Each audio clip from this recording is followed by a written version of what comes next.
answers. I think I'm entitled. You want answers? I want the truth. You can't handle the truth.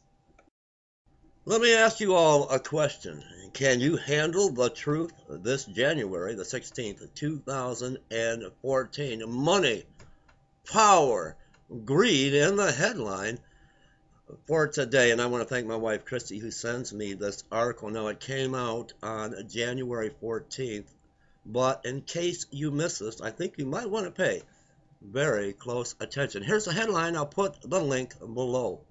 Today, a federal appeals court killed free speech on the internet. The internet will now be controlled by a handful of companies. Money, power, greed in the headlines today.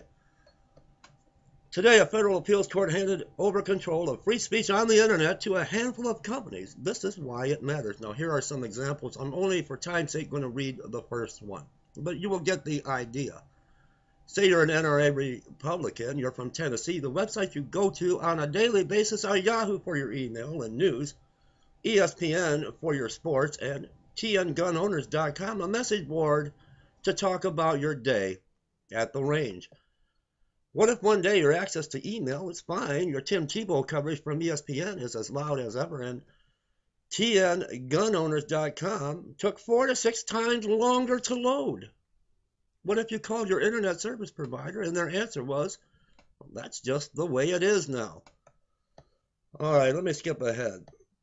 A federal appeals court ruled that the FCC can no longer enforce which websites Verizon and all other broadband providers can favor, limit access to, or outright block, even if it's to prop up a service or website of their own.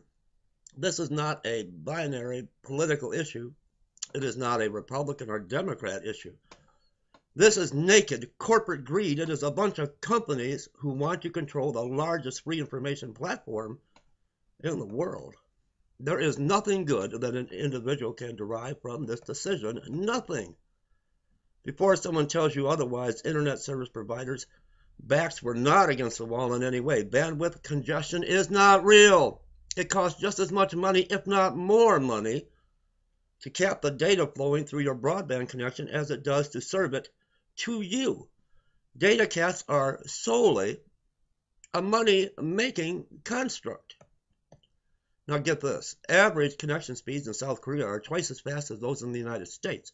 That gap will grow even wider now. This ruling is anti-competitive for American business on a global level. On that, I need to have a cup of coffee here. Hold on. Let's talk about the tech giants like Google, Facebook, Amazon, Netflix, and Yahoo have come out against rulings like this in the past. Instead, the decision favors companies with access to pipelines like Comcast. That's what I use for my internet provider, Comcast. It will help them use the internet as a marketing tool for its other ventures like NBC Universal. The best scenario a consumer can hope for is this. Companies will start offering unlimited internet plans to access the internet you currently see today.